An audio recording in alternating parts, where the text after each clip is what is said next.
Vengo a contarles cómo la tecnología ayuda o impulsa los procesos de cambio. Y para eso me voy a servir de dos historias y después vamos a contar algunas reflexiones al respecto. Yo creo que les va a sorprender, porque el approach es irnos a antes de que naciera Cristo. Todos saben o se han preguntado alguna vez el impacto que ha tenido la historia del hielo en la humanidad. A ver, por favor, levanten la mano, sin pena, ¿a quién le gusta la cerveza? Ahora, mantengan la mano arriba, mantengan la mano arriba. Por favor, mantengan la mano arriba a quien le guste la cerveza caliente. ¿Ven? Demostrada la importancia del hielo en la humanidad. Uy, perdón, que me están moviendo aquí. Bueno, no hay problema. 1700 años antes de Cristo, en Mesopotamia, los antiguos tomaban hielo y lo acumulaban en cuevas naturales, para conservar alimentos durante el verano. 2000 años más tarde, los romanos estaban haciendo lo mismo, ya de manera con más proceso, tenían ya edificios articulados para eso. Era muy importante mantener las bebidas del César frías. Para 1806 se empieza a poner la historia interesante. Un señor de nombre Frederick Tudor inició la primera empresa de comercialización de hielo. Este señor en Massachusetts se aprovechaba de los crudos inviernos que había y de la gran cantidad de lagos para, con un ejército de gente, cortar grandes bloques de hielo, los envolvían en acerrín y paja, los llevaban a unos grandes almacenes y después los comercializaban durante el resto del año. Unos 27 años después de que iniciara esta fábrica, esta empresa, ya estaba exportando bloques de hielo a Calcuta. El barco, para que se hagan una idea, tenía que pasar por el Ecuador 2 veces. Por supuesto, él se hizo millonario, creó una industria millonaria que para finales de los 1800 empleaba más de 90.000 personas. En 1880 ya habían empezado las fábricas de hielo. Aquí es donde empieza a entrar la tecnología. Al principio la tecnología era muy burda, muy costosa, y entonces las fábricas se tenían que poner lejos de las zonas donde había hielo natural para aprovechar los costos logísticos y poder competir. Lo que pasó fue que ellas fueron evolucionando. Las cosechadoras de hielo, podían mejorar, pero ¿qué tanto puedes mejorar un serrucho? ¿Me explico? Para 1918, al terminar la Primera Guerra Mundial, las cosechadoras de hielo prácticamente habían desaparecido. Las fábricas ya habían tenido su lugar. Pero algo muy interesante, antes del 1800, un señor de nombre William Cullen, y lo pueden googlear si quieren, porque hice mi tarea, un señor de nombre William Cullen había diseñado el primer refrigerador. Lo que pasa es que era muy complejo. Ponía en una habitación un bote lleno de éter etílico y con una bomba generaba un vacío parcial.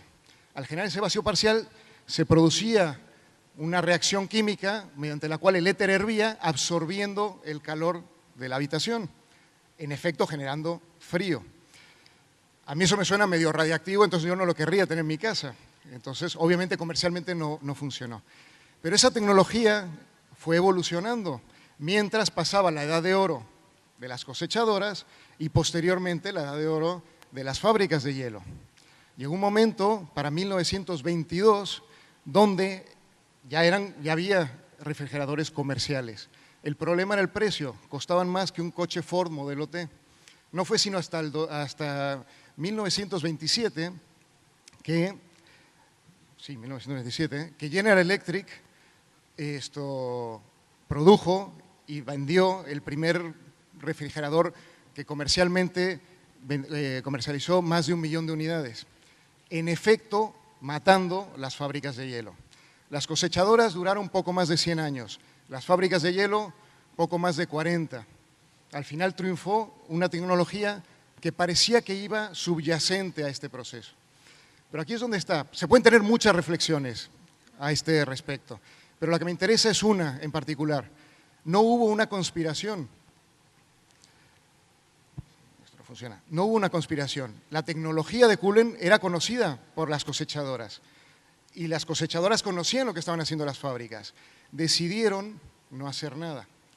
Lo que me lleva al siguiente ejemplo. Ustedes saben que la primera fotografía, que se llama fotografía permanente, se llama A View from Le Gras, fue tomada en 1826, más o menos cuando las cosechadoras de hielo estaban en pleno desarrollo. Kodak se fundó para finales de los 1800, la Eastman Kodak Company. Para 1994, hace nada de tiempo, Kodak tenía 140.000 empleados y tenía, en efecto, el monopolio de la fotografía analógica. Lo interesante de esta historia es que para 1975, nos estamos regresando en el tiempo, Kodak inventó, yo me imagino que era la segunda cámara digital, porque la primera la hizo Texas Instruments unos 3 años antes. Pero Kodak, que dominaba la fotografía analógica, inventó su propia cámara digital. Era una tostadora gigante que pesaba 4 kilos, tenía la fabulosa cantidad de 0.01 megapíxeles y necesitaba una cinta magnética para poder grabar las fotos. Para 1982, Sony sacó la primera cámara digital comercialmente exitosa, la Sony Mavic. Seguro que muchos de nosotros hemos tenido alguna de esas. Para 2008 salió el primer iPhone y ese año, si les pudiera enseñar la gráfica, la fotografía analógica prácticamente desaparece. Unos años más tarde, en el 2012, hace 3 años, Kodak se metió en el sistema de protección de bancarrotas, en el famoso Chapter 11. Hoy sobrevive enfocándose a la película, muy para el arte, para las películas, etc. O sea, ya no es una sombra de lo que era. ¿Qué pasó? ¿Eran tontos? No. Ya tenían la primera o la segunda cámara digital, tenían patentes también, pero decidieron proteger su monopolio de fotografía analógica. Y vino un outsider, Sony, y los despedazó. Y eso pasa mucho más de lo que nos imaginamos o de lo que hacemos conciencia. Vamos a decirlo rápidamente. Periódicos, Internet, ¿verdad? La Enciclopedia Británica, el ejemplo clásico, la Wikipedia. Librerías, Amazon. Blockbuster, Netflix. Disqueras, iTunes. Taxis, Uber. Los hoteles, Airbnb. Los bancos, ya hay 3 plataformas. Kickstarter, Crowdfunder, que sirven para financiar proyectos y empresas. Y todos habremos escuchado del Bitcoin, que te permite manejar dinero, sí, virtual, pero al margen del sistema financiero. ¿Por qué no lo vieron? Aquí, ahora, sentados, parece obvio, ¿no? Esto me lleva a un concepto muy interesante, que es la velocidad lineal y la velocidad exponencial. Los procesos de cambio en la historia, llevaban mucho tiempo y le daban tiempo a las mentes a acostumbrarse a esos cambios. Los artesanos en la Edad Media podían pasar generaciones enteras antes de que cambiaran una parte del proceso. El avance era muy lento, muy deliberado. Hoy en día eso no es así. Han cambiado más nuestras vidas, ha cambiado más la especie humana en los últimos 50 años que en los pasados 2000. Hemos entrado, según Peter Diamandis, el fundador de la Singularity University, a la época del cambio exponencial. El cambio lineal es muy fácil, todos lo conocemos, el 1, 2, 3, la progresión lineal. Nos cuesta un poquito más la exponencial, 1, 2, 4, 8, 16, ya ven si estudio matemáticas. Bien. Si contamos hasta 31 en lineal, podemos ir a tomarnos un café. ¿Estamos de acuerdo? Si llegamos al nivel 31 en exponencial, le damos la vuelta a la Tierra 84 veces. ¿Se ve? Ejemplos hay muchos. El crecimiento poblacional es exponencial. El que más me gusta es, me imagino que todos conocen, la ley de Moore. En 1975, Gordon Moore predijo que la cantidad de transistores en un chip se iba a duplicar cada más o menos 18, 24 meses. En el 78, Intel sacó el primer chip comercial, el 8086. Tenía la increíble cantidad de 29.000 transistores. Unos años más tarde, esto fue hace 37 años, hace nada. Hace 22 años, en el 93, sacaron con el Pentium. El chip Pentium tenía 3 millones de transistores. El chip A8 que tengo en el bolsillo, en cualquier iPhone, tiene 2.000 millones de transistores.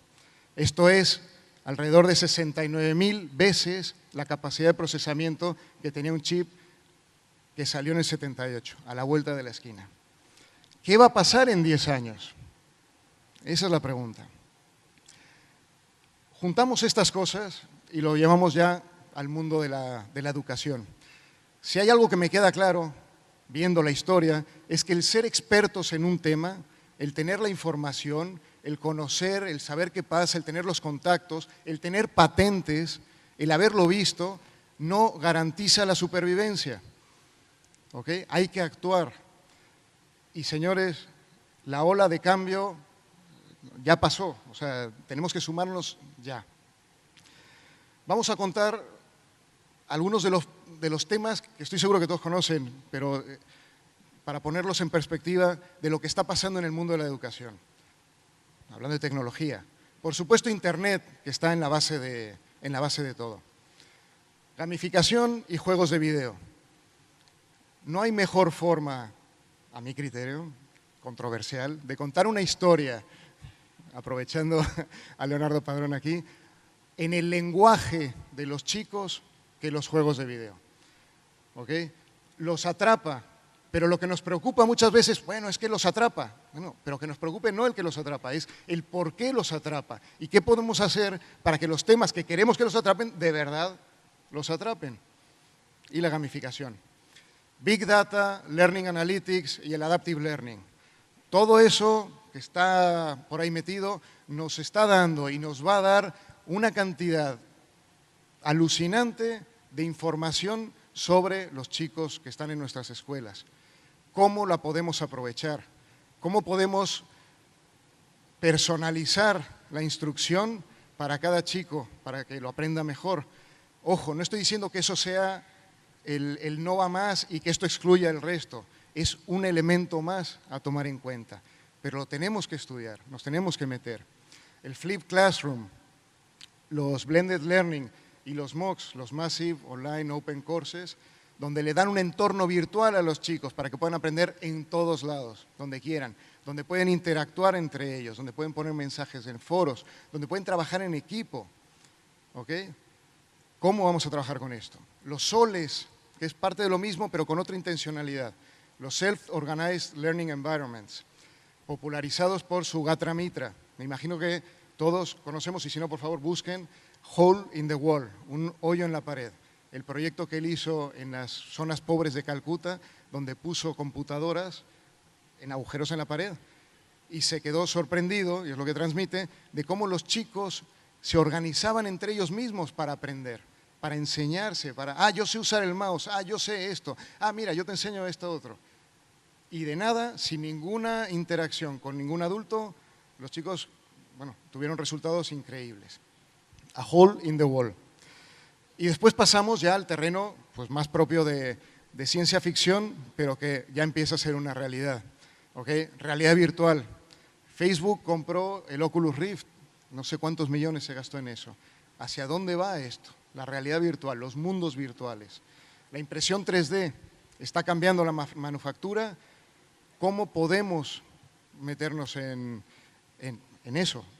¿Qué va a pasar? Hoy las impresoras 3D son como los refrigeradores de 1800 y pico. ¿Qué va a pasar cuando sean mucho más veloces y cuando puedan manejar muchos más materiales? Robótica y programación. Todos nos quejamos en el mundo en general de que hace falta empleos. ¿Okay? Hay una escasez de programadores endémica en el mundo.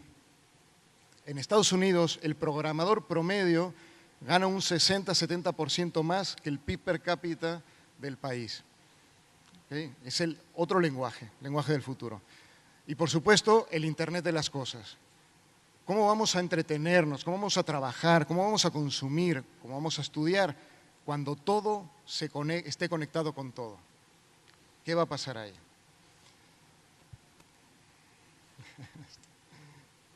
Perdón.